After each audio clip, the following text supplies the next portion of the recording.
Now, the WGAL News 8 Storm Team forecast with meteorologist Ethan Houston. Our sunny stretch of weather will slowly come to an end tomorrow. We'll start to see some high clouds move in later tonight, and then a veil of clouds will be around tomorrow. But it is still going to be very mild. So a pleasant day tomorrow. We're still dry. But it's on Sunday. The rain starts to move on in, and it really picks up in intensity late in the day. A good soaking for us out there. In fact, could be heavy enough to cause some flooding concerns late Sunday night into Monday. That's why Monday's an impact day. And as the storm pulls away, the winds will intensify. Gusts could be as high as 40 miles per hour. Taking a live look right now over Lancaster. It's a great evening out there across the valley to be outside, possibly do some shopping for the holidays, or there is that 5K out there at a Clipper Magazine Stadium. Right now, 50 degrees and 4 dashing through the lights. Temperatures will start falling into the upper 30s as we get closer to midnight. The race begins at 10 o'clock. All is quiet on the radar because skies are clear to mostly clear. Got to go all the way back out towards St. Louis and Omaha, Nebraska to find the incoming rain. So clear skies and cool with temperatures in the 40s. Lows tonight will be near average, down to near 30 degrees with some of those high clouds starting to move back in. And then the clouds will thicken up through the day tomorrow, but we should still see lots of sunshine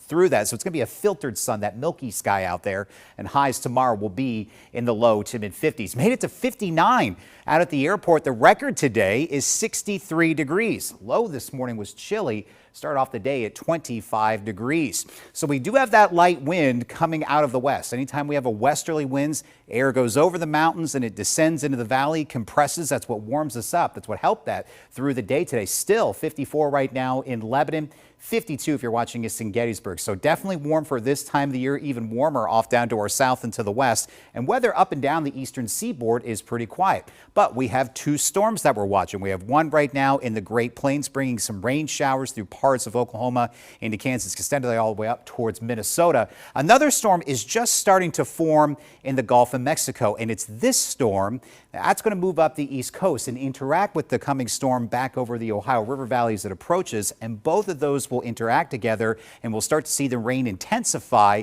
later in the day on Sunday. So high pressure starts moving out to sea, and as the winds change direction and turn out of the southeast, that's what's going to help cloud things over through the day tomorrow, but we will stay dry. So here comes storm number one from the west. Here comes storm number two from the south. And this is the stronger storm. That's going to be the main storm that we're going to watch as we head through Sunday. So notice the rain starting to move in first in the form of some showers, I think after lunchtime on Sunday, and then steadier rain is likely Sunday evening into Sunday night. Much of the valley should expect to pick up anywhere between 1 to 3 inches of rain through early Monday afternoon as the storm finally starts to lift up towards New England. Now on the backside of the storm, cold air will rush in, so winds will be intense at times Monday afternoon, and we will have some moisture left behind, could in Monday evening on into Monday night with a wintry mix or some snow showers on into Tuesday morning. So the flood threat is elevated, especially for areas I'd say to the east and southeast of I-81.